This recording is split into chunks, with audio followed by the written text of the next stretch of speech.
Protesters showed up at a Box Elder County Commission meeting to voice their opposition of the Stratus project, the new data center planned in Hansel Valley. The chambers were overflowing at a specially called Box Elder County Commission meeting this morning as residents packed the room to hear about the prospects of a 40,000-acre data center coming to their county. For hell's sakes, grow up!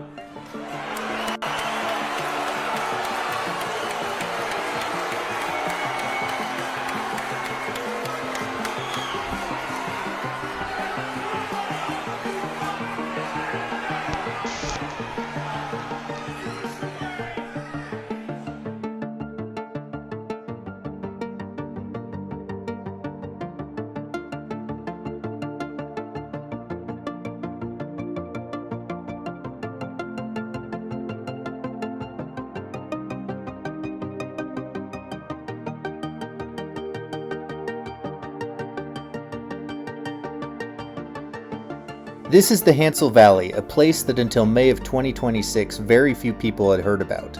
Today it makes national news as the site of the proposed Stratos Artificial Intelligence Data Center, backed by Canadian, Irish, Saudi national Kevin O'Leary. The discourse, if it could even be called as such, revolves around the fact that the world's largest data center is massively unfavorable among native Utahns and residents of Box Elder County. Yet O'Leary insists that the protests are either raging liberals bussed in from out of state or paid by the Chinese Communist Party in some wild conspiracy theory that makes flat Earth seem reasonable.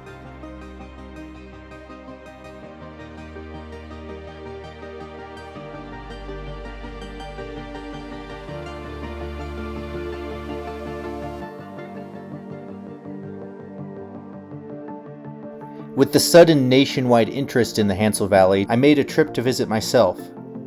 I was not solely motivated by the data center controversy. I have been to the Hansel Valley many times to see sites on the original 1869 Transcontinental Railroad and the Bartleson-Bidwell branch of the California Trail, both of which pass through the valley, and I wanted to explore those areas further. There is more to my field visits than just finding cool artifacts and seeing abandoned places. Everywhere I visit, I learn something about its past, its present, and its future, and that is what I wanted to do here in the Hansel Valley.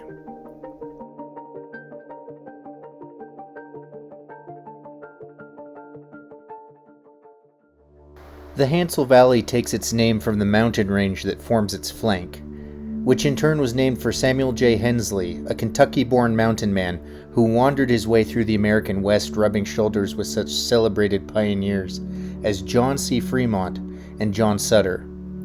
Hensley holds no significance to the mountains or the valley that bear his corrupted name, except that he passed through the area at one point on his way to California. The history of human occupation of the valley predates Hensley by centuries. Native American heritage before European contact is classified as prehistory, meaning before written records. This, I believe, is a dangerous misnomer. The history of the Shoshone peoples before Euro-Americans arrived to occupy their lands is no less important than what came after. Boulders along the hillsides in the Hansel Valley are decorated with rock art, indicating hundreds, if not thousands of years of human activity in the area. The Shoshone people, many who have come out in protest against the data center in their ceremonial dress, indicate that their ancestors were interred in the valley.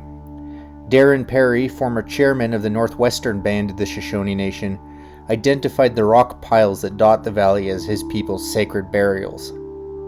On this trip I visited with my mother, who is a retired archaeologist, and she pointed out that surrounding the rock piles were rectangles of stones laid out on the ground.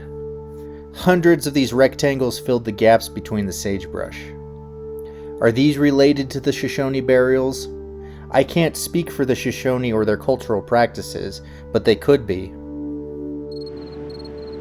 One of the most cited problems with the data center proposal is its water consumption. The Hansel Valley has very little water.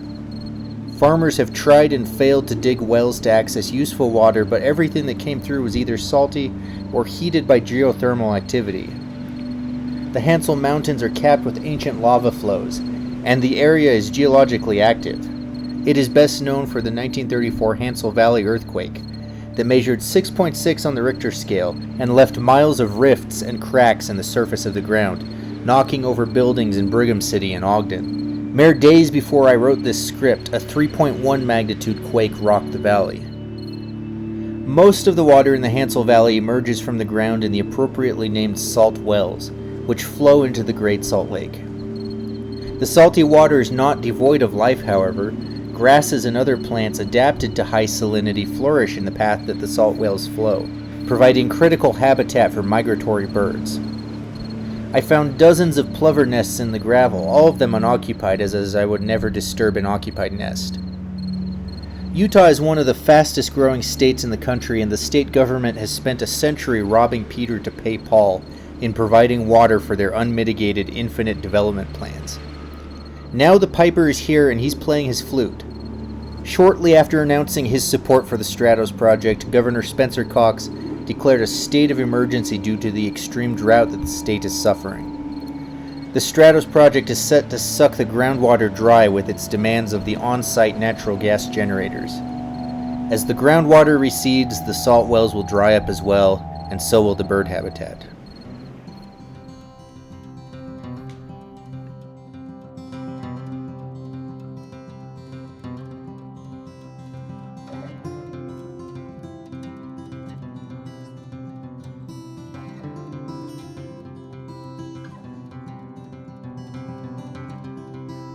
On April 22, 1869, Central Pacific's track layers reached the Hansel Valley. They were placing rails on a fill scraped out of the swampy north shore of the Great Salt Lake that was built by Mormon contractors a few months previously. To the north, the drainage of the salt wells built up behind the grade before it flowed under a series of short trestles to reach the lake's waters. 6 days later, the railroad established a station on an island in the swamp that they appropriately named Lake. This station grew into a small village of railroad workers, including a team of Chinese section men to maintain the tracks. It became the shipping point for the ranchers of the Hansel Valley and the nearby Curlew Valley, where they shipped their cattle and sheep and their dry-farmed wheat. Even today, cattle and wheat are raised in the Hansel Valley, proving its value to the United States domestic food supply. In spite of being surrounded by water on all sides, Lake did not have any usable water for steam locomotives or its men. Potable water was brought in by rail from the Bear River in Corinne and stored in 2 8-foot diameter underground water barrels. Later, the company built an 8-mile pipeline from the Antelope Springs to Roswell Station, where it was again loaded onto trains to be shipped to the dry stations like Lake. Lake became the staging point for helper engines that pushed trains up and over the west side of the Promontory Mountains, and a Y was added to turn the helpers. In spite of this, Lake never had a water tower for locomotives. This continually caused problems, especially in November of 1899, when all of the helpers that arrived at Lake were low on water and had to have their fires dropped to prevent a boiler explosion before they could be topped off by a water train. The helpers continued to accumulate in the lake siding until they spilled out onto the main line, forcing the passenger trains to saw by, where the passenger train stops while the dead locomotives were dragged out of the siding to the main behind it in order to open the path forward. On March 25, 1902, one of the helper locomotives did run low on water and its boiler exploded almost halfway up the mountain after leaving Lake, killing its 4 crew members.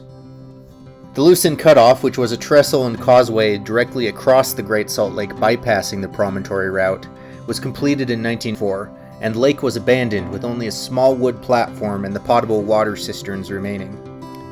The section house, bunkhouse, and handcar shed were moved elsewhere on the Southern Pacific System. With no more need to turn helper locomotives, the Y was removed in 1929, and the siding was abandoned entirely in 1942 when the Promontory branch was torn up to provide rail for the wartime rail yard at Defense Depot Ogden. Today, the lake has receded more than 5 miles away from Lake Station. Only the runoff from the salt wells pools against the railroad grade before disappearing into the salt flats. In response to the economic panic surrounding the potential disappearance of the lake as drought continues and human water demands increase, Utah's Governor Spencer Cox demanded the Utah residents pray for rain and take shorter showers to save the Great Salt Lake. Robbing Peter to pay Paul didn't work out, and now the state is robbing Paul to pay Peter's restitution.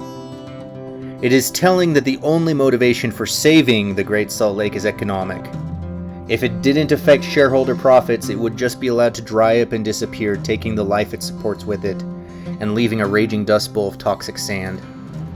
Later, Governor Cox angrily declared that the public response to the data center proposal is the dumbest thing ever, insulting his constituents as he took the side of Kevin O'Leary's fear-mongering conspiracy theories about all Utahns being Chinese sleeper agents. And yet, the public response appears to have shaken him, as he signed an executive order to protect the Great Salt Lake's watershed from artificial intelligence data centers while I was working on this video. Many Americans grew up knowing that knowledge is power, yet for some reason those that have power ignore those that have knowledge. Understanding the history of the Hansel Valley shows us what makes it valuable, what makes it delicate, and why we can't afford to lose it to industrial development.